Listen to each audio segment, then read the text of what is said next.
গরিব মরে ভাতে আর ভদ্রলোক মরে শীতে। শীতে মরে কেমনে? ঠাডা লেগে মরে।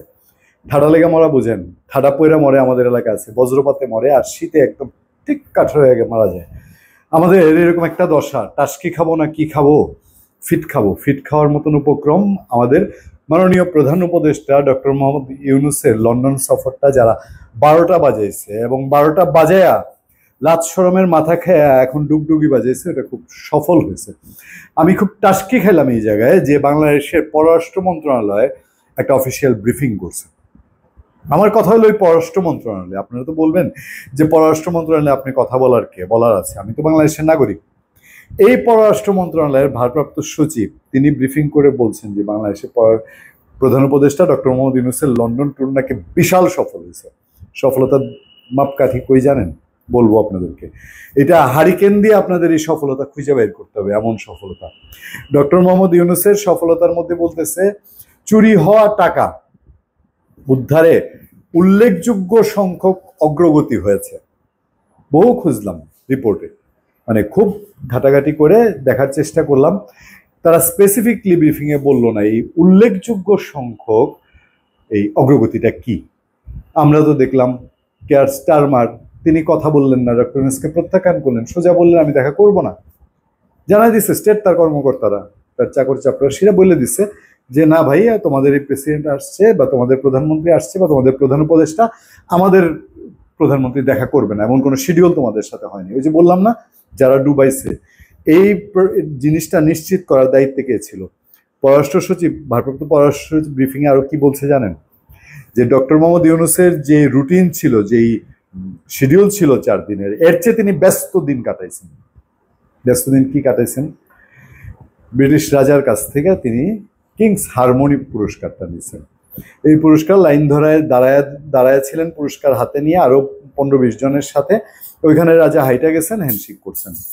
আজকেও দাবি করছে দুইজনের মধ্যে অন্তরঙ্গ কথা হয়েছে, দ্বিপাক্ষিক বিষয়ে আলাপ হয়েছে।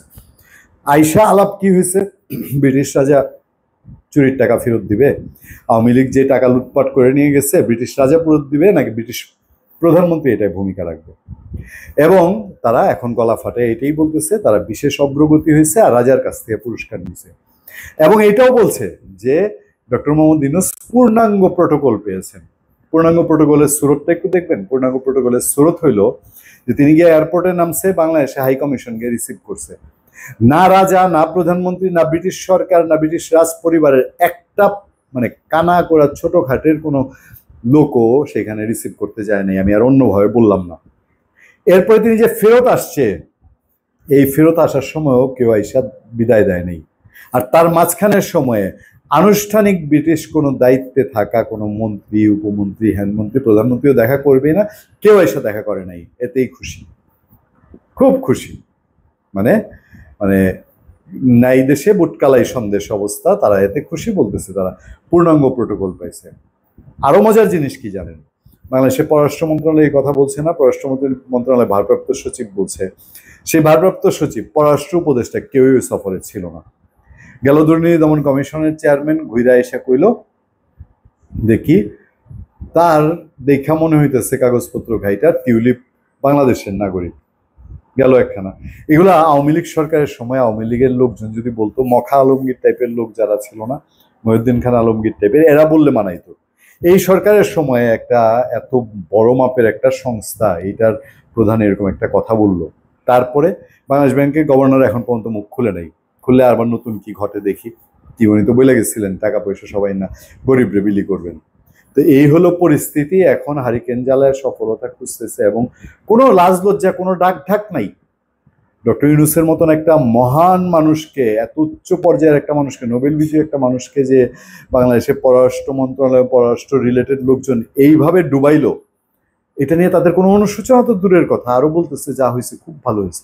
খুব ভালো না, ভালোর ভালো হয়েছে। কই যাবেন আপনি আর আমি? ধন্যবাদ সবাইকে। ভালো থাকবেন, সুস্থ থাকবেন। আপনার সাথে আমি আতিক রহমান পূর্ণিয়া।